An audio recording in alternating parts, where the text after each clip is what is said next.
Okay, I've been wanting to talk all day. I'm wanting to talk all day, and I don't really know where to start. I'm just gonna start and see how it goes. I've been wanting to record all day because it's been like the most beautiful, magical day, but I've also not wanted to record for the same reason. Just wanted to like be here and soak it all up. Oh my gosh. So I said in my stories a couple days ago that it was day 7, no hirba, no problem. And if you know me, you'll know that I've been a bit of a weed smoker, you could say, for more than half my life now. And I was really into it when we were back home, like before leaving, and I wasn't sure how it was gonna go taking a break here, because we both decided that we wanted to take a break while we were here. Just didn't want to have to like worry about anything. Also, I'm really enjoying being a hat girly. I've never been a hat girly before, but this was really good. So what I've noticed in this first week is like when I would smoke, it would be like I would be looking for like a little sprinkle of magic in my day, or like, yeah, kind of that. And I think it did the opposite. And it would just, make me not feel great sometimes. I'd be like, I don't feel great now, but like in an hour I'll feel great. And man, like I just feel like I was just numbing myself all the time, because I'm feeling so much all of a sudden. I'm getting like chills like on my leg, down my legs, like those really cool feelings, and like I'm feeling my emotions so much more. Like there's so many times that I've just been like on the verge of like, having tears in my eyes, and just really feeling this like overwhelming just beauty and magic and gratitude for this, like that we're doing this. And it just feels really good to be feeling things like that again. And just feeling like, yeah, I'm just kind of like dropping back into like myself and letting myself be myself and not trying to like numb anything. We've had like it just feels like everything is just really flowing really just beautifully. I feel like it was really hard for me to leave our life that we had in Canmore. It was like, we've talked about doing this trip for like well over a year, and like humming and hawing about it, and I'd never had a job that I loved so much, like in a crew that I loved working with so much. I was actually like sad to leave work, which is crazy for me. I mean, it feels crazy, but I really, really enjoyed my job. Like I really felt good while I was there. I really enjoyed being there. I felt like I was really good at it, and I just had a lot of pride and like just confidence while I was there. And our place in Canmore was just like the most perfect little place. It was so hard to give up. I like when me and Jackie, my best friend, we used to like write lists of like all the things that we wanted to try to manifest in a place that we were looking to rent. It was always like not a hot tub, but a bathtub, a fireplace. Those are like a couple of the main things that I feel like were always on the list. And it had both those things, and it also had like a sweet deck, great for smoking weed. It had a creek right in the backyard with like all just wildlife, nature, like elk. Herds of elk would come up there. There's tons of squirrels, amazing, beautiful birds everywhere. Like a trail system right in our back door that just connected to so many different trails we would go with Stan. It was like yeah, it was just like, I loved it. And we had the best neighbors, like the sweetest neighbors, grocery store right across the street. The location was amazing. Incredible view of the Holling Peak, like the mountains in our backyard. So it was really hard for me to give up, but it was expensive. And, you know, we worked a lot these last 3 years. And Kyle always says, like, that was the plan. Like, we were in Mexico 3.5 years ago now, and we were like, we need to go back to Canada and like cash up, work a bunch, and just get ourselves into like a much better position so that we can like leave again and go out into the world again, but just more set up. Little did we know we were also going back to Canada to adopt little Stan. So now we have a little buddy with us. But we worked so much, and Kyle worked a lot more than me. And with adopting Stan, I felt like he needed me a lot, or he needed one of us. So like I would give away my shifts a lot of the time because I was just like, I feel like he needs to stay home tonight, or like he needs one of us to stay home with him and like stay home versus like going to like his babysitter at Minot Ski Shop. Thank you guys so much. But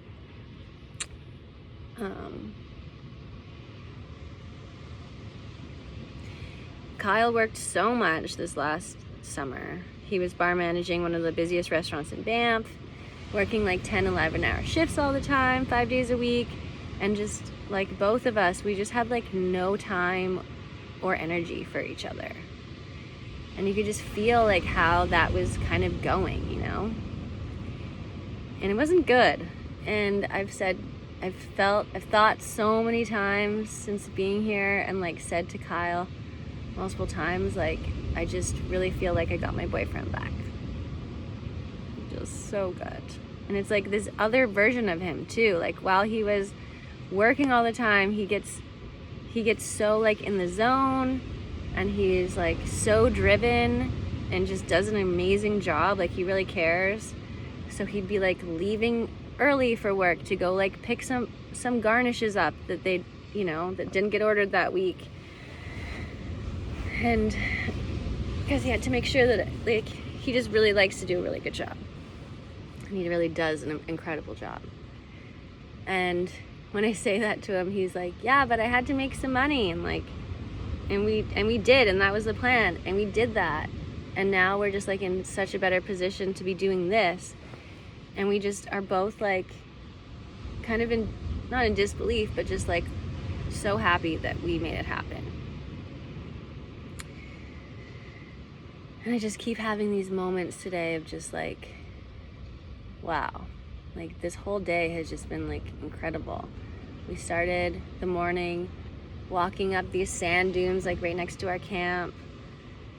There's all these tiny little tracks. There's like, it looks like little tiny like mouse prints. I'll record them tomorrow because they're so cute. I was sad I didn't bring my phone today, but I will tomorrow. And there's coyote tracks because there's tons of coyotes around here. And like standing on the sand dunes, the shore pound, like the waves breaking right on the beach. There's just tons of rocks here, and it would just like, you could actually feel it like in the ground when the wave would crash down, and then like shh, like the cool sound that all the rocks make when they like get pulled back out.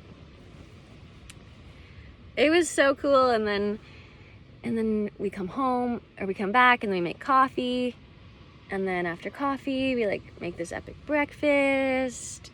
And then we're just chilling, listening to music. And it's like, what are we gonna do next? And I'm just like, doesn't matter, who cares? Like, this is amazing. We're just loving this moment that we're in, like not really seeking for anything, you know, like not wanting anything, not like craving anything, don't want to get stoned at all, like, and then there's some people like wandering around, hitting the different like little camp spots, talking to everyone, and they have a couple little dogs, and Stan's like up in the front of the van, in the front seat, like looking out the window, watching these dogs. So he's like entertained. He's always got like just he has this whole new incredible life here that's been so amazing to see him just like fall in love with this life. Just being a dog, you know, like wandering around, sniffing everything, finding a random piece of bone on the beach and chewing on it, and going in the water and having naps, and just all of it. It's been so amazing.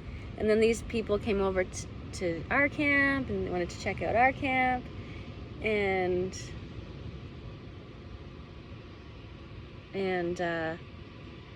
they were so lovely. Like she man, this lady Shani, she like, I was like, this lady's eyes, like, I was like, we were like soul to soul, like, hey, just, I don't know, just felt very cool.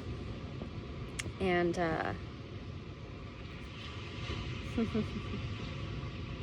and some surfers coming back from the beach. Their dogs came over, met Stan. They were all just wagging and happy to meet each other, just lay down in the shade under the van when it got too hot. And that was really nice. Like, I had a really good chat with her. Kyle had a really good chat with her partner, Willie. They're also from Vancouver Island. They live like in the same area as my parents. And just said how, like, she was like, how important it is to like get to do something like this. It doesn't have to be for a long time, but as long as you do it like once a year, just get that, like, you know, it's like I can feel like my soul just like is so happy being here.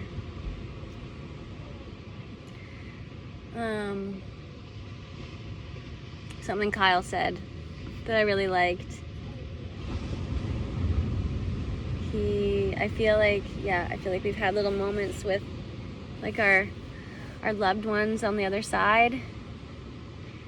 And I didn't even think about it at the time, but we had those fishermen at the other campsite. The boat like fell off the trailer thing when they were driving away. So we went out and Kyle brought the strap and offered if they wanted to use the strap. And he was like, no, it's all good. And then I went wandering away with Stan. And when I got back, he had like, I thought he was selling Kyle fish, but he was just giving Kyle fish, and he was gonna give Kyle 2 fish. And Kyle was like, well, we only need 1. We don't have a lot of space and stuff. And like Stan was so stoked walking with this fish like down to the beach with a knife to go take its head off and try to figure out how to gut it and all that. He was like a little puppy, just like right at Kyle's heels, like just so stoked about this fish. And he said to me, like yesterday, I think, that he felt like that was maybe a little thing from PJ, because PJ, Stan's old dad, he used to come here once a year on like a fishing trip, and that was like one of his things, was like, we talked about with him, was how much we love Mexico. And you know, one day he talked about like selling his place there and buying a little place in Mexico, and we were like, what are you waiting for? Like, you could do that right now. I got the red one at the... But he wasn't ready. And so many of his friends have been like, he would be so happy to know that Stan is down in the Baja. Yeah, he'd come down for like a, I don't know, week-long or 10-day trip once a year, do some like epic fishing, charter fishing trips, and catch the big kahunas and be with the boys and leave Stan with one of his friends back home. And I've thought too, like, I wonder if any of this is like ringing a bell for Stan, like when PJ would get back from those trips and Stan would be smelling all his stuff and being like, where the hell were you? If this is like, you know, if he's made that connection at all, which good chance no, but it's fun to think about these things. But yeah, Kyle was like, thought that fish was like maybe a little gift from PJ, because it was like a gift for us and Stan. It was so nice. Oh my gosh, there's this little puppy next door, Basil. Oh my gosh. Oh, the dogs are out. Augie scared you last time. Aww. This dog is named Augie. That's my nephew's name.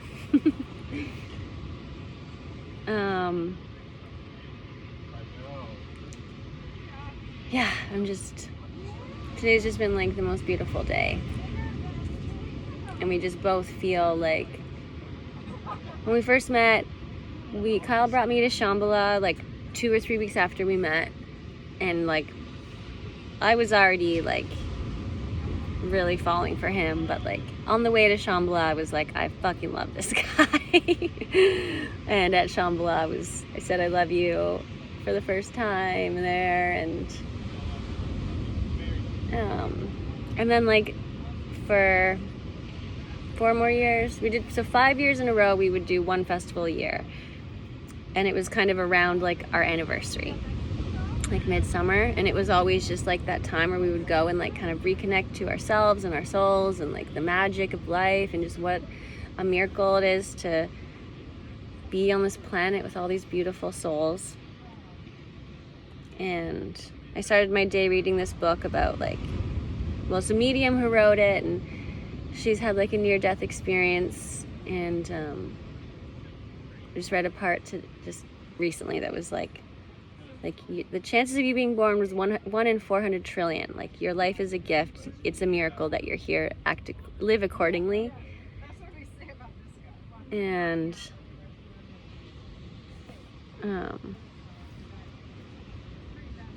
I just feel that. I can feel so much all of a sudden, and I think partially is because I'm not numbing myself all the time. I'm just like, yeah, it feels really, really good.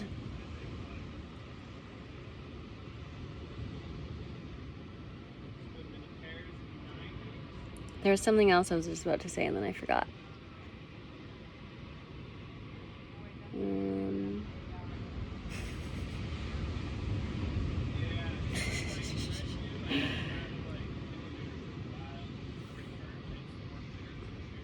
What was it?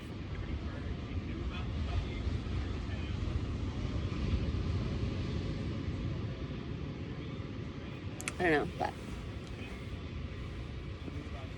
I guess I said to Kyle today too, like, I just feel like I feel like not afraid to like say who I really am all of a sudden. Oh yeah, that's what it was. Thinking about like near-death experiences and stuff. Just that like, we've had some experiences now in life, you know, and being there with PJ, our roommate, when he passed away that night, I don't know, it just gives you such a reminder that like life is so precious and you don't know how long you have, you know, and so you really just have to like do whatever you can to like live it up. And just like, yeah, live life to the fullest.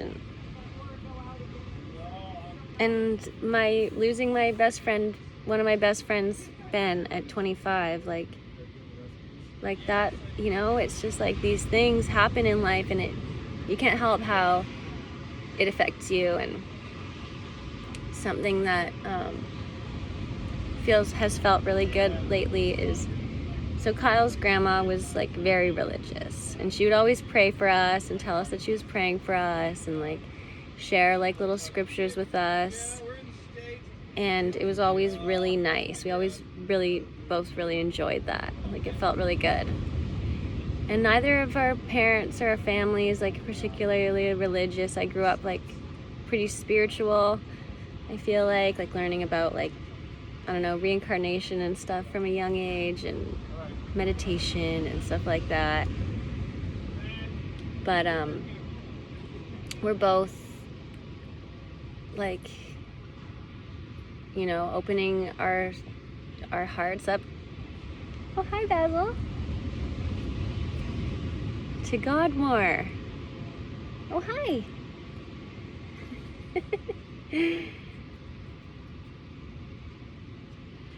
And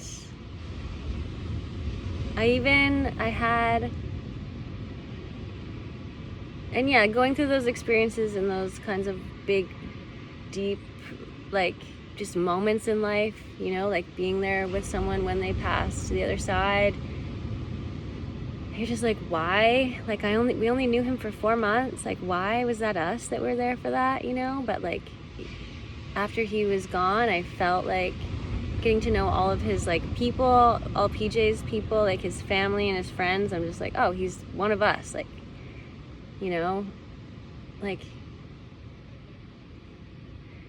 and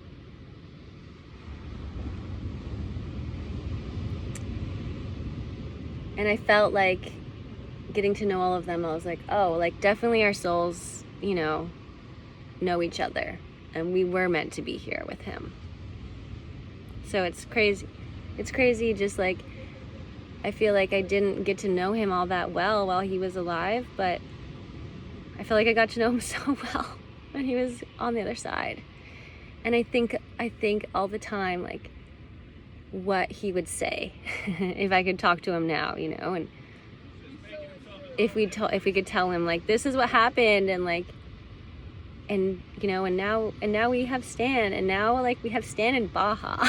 I just can imagine like the most epic reaction from him, and that like gives me so much strength and just like such a boost whenever I think about that, you know, that like he would be so stoked and so grateful and like just in disbelief, you know. Makes me feel really good when I think about that. And I had like, and a thing about like not smoking anymore. And maybe we will again, but like at this point I have like zero inclination to. I just feel so good not, that I'm just like, let's just keep this going. But who knows? But whenever I take breaks, because I've taken many breaks in my life, and I always dream so much more, and I remember my dreams so much more, and I've always loved dreaming and like feeling like you're getting those messages from your subconscious and your higher self and God. And when I was a kid, I would have like really cool lucid dreams and stuff all the time, where you like know you're dreaming. It's such a cool thing, the dream world. And I had such a special dream like a few nights ago that really stuck out. I feel like we'd had some not so great sleeps, and it was like the first night I had like a really good sleep, and I just like passed out into a really deep sleep, like really fast. And then I woke up, and it was just like so fresh and so clear in my memory. It was like, okay, I woke up because, and it was like I had really like bad like gas pain. It was like just a weird way to wake up, like, and it was just, it never ever happened. It's never happened like that. I don't remember feeling that feeling before. Anyways, I was meant to wake up at that time because I was meant to remember this dream, because it was like an important one. And it was Charlie Kirk. I got to meet Charlie Kirk in my dream. And I had never heard that name before he was assassinated. And hearing that news, and I didn't watch the video, I'm so glad that I didn't. But hearing that news was like really devastating to me. And I had to take like a social media break for like a few weeks because of like the aftermath and like what I was seeing, you know, from everyone had an opinion about it, and a lot of people were like, I don't know, I just didn't want to see any of that stuff. And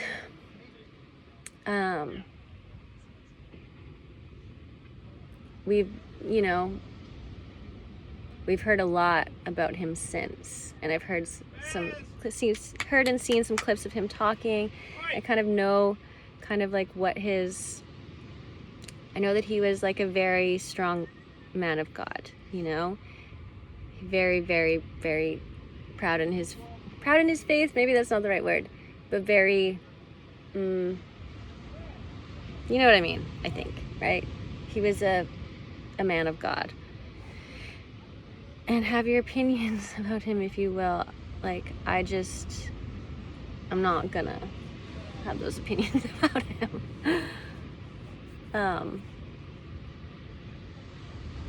But in my dream, he kind of said, there was like this, I'm not going to say the whole dream, it was super random, but it was like I met him that night, and then the next day I saw him again, and he had this kind of like cheeky smile on his face, and he was kind of like, so how was service last night? As in like church service, which like, it wasn't exactly church service, but it was an interesting experience in this dream.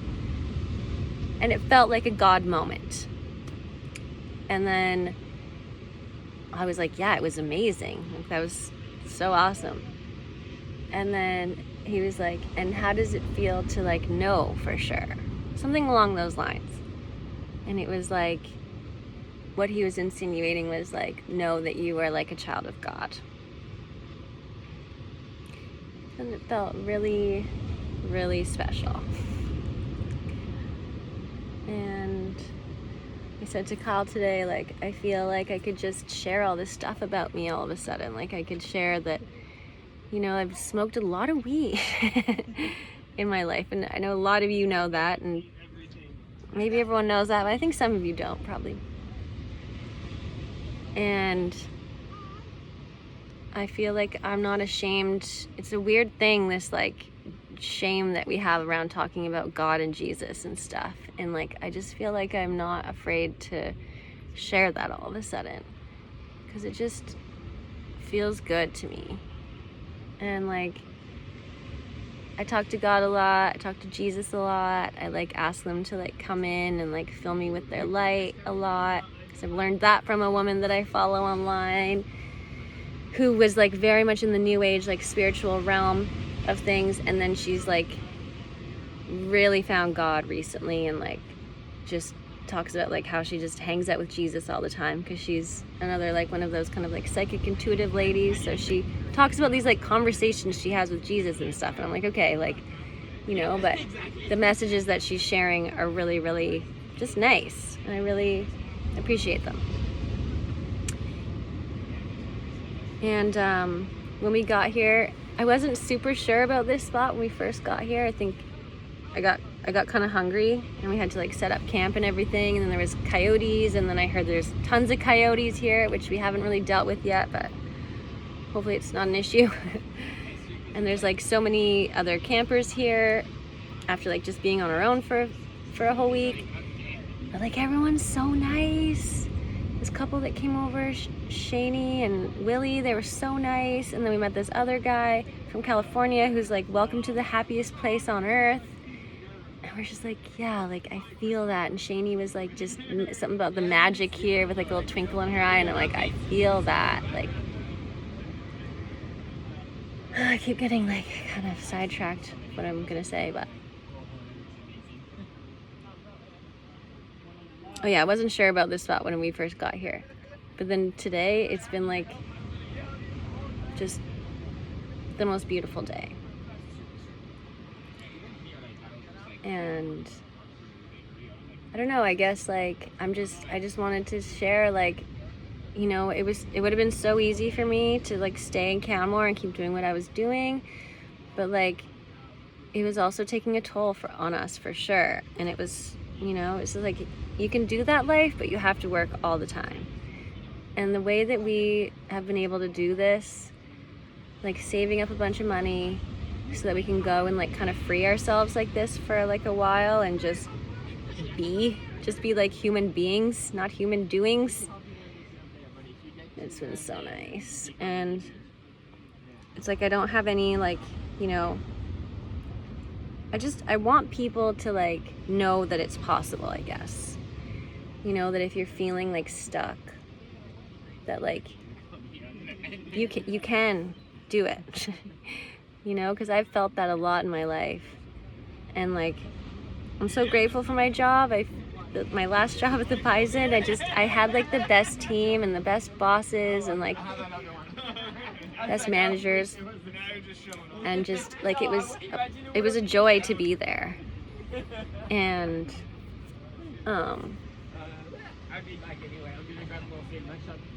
Gotta pull the road quickly. But I'm so glad.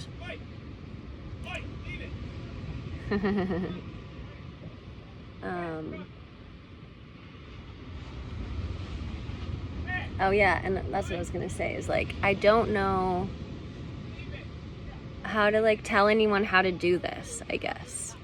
And that's something we've both said is like, we don't feel like we can be those like, I don't know, like I don't know how, like I don't know what anyone else's path is, you know? This puppy's getting into something. But I just want people to know that it's possible, and like you don't have to live a sad life, you know, like life can be really, really beautiful. And I just hope that like this morning I was doing dishes down at the water's edge, like using this ocean water and the sand to like wash our dishes, and like I wash a dish and then I find a cool rock and I'm like looking at this cool rock and I'm just like, how sick is this? Like I'm doing dishes but I'm like finding sick rocks and shells. Like this is the best. It feels so good to be back at the beach. It feels like home. These are like the same rocky shores that I feel like I grew up on, you know, like same tidal pools, same stuff in there. It just feels like home.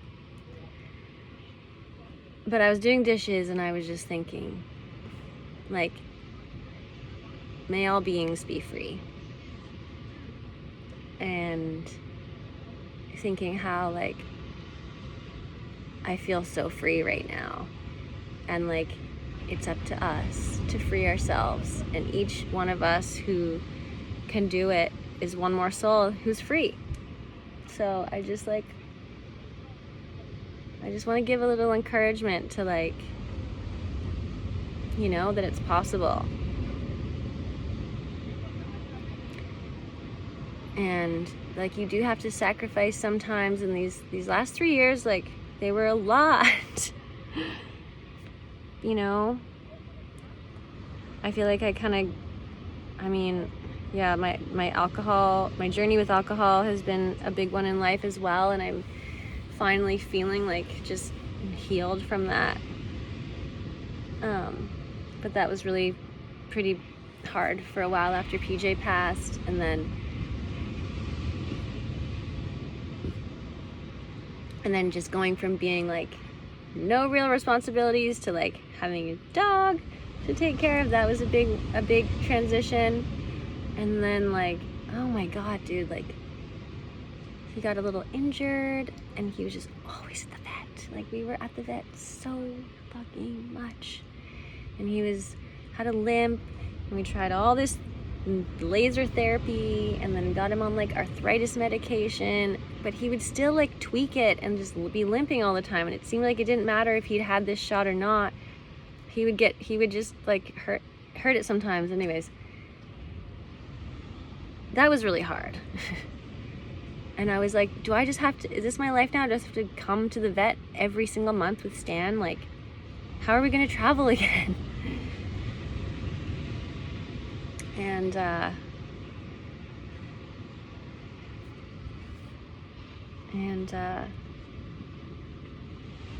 yeah, he's like been great.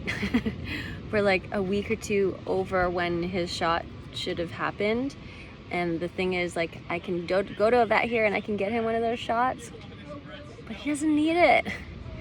And I just felt like he was so in the system there. And I'm like, we don't love pharmaceutical industry for humans, and we know it's a big cash grab, you know, and we feel like it's the same for dogs. And I'm like, they're just juicing these dogs up with constantly giving them vaccines all the time, and like it just seems like too much, you know. And so anyways, I feel like we've all kind of gotten a lot freer. And but yeah, the sacrifice, it's like we did have to go back and we did have to work, you know, like really hard. and we never like went out and spent money and did stuff, and now we get to do this. So, you know, I guess that's it. I'm gonna wrap it up here, but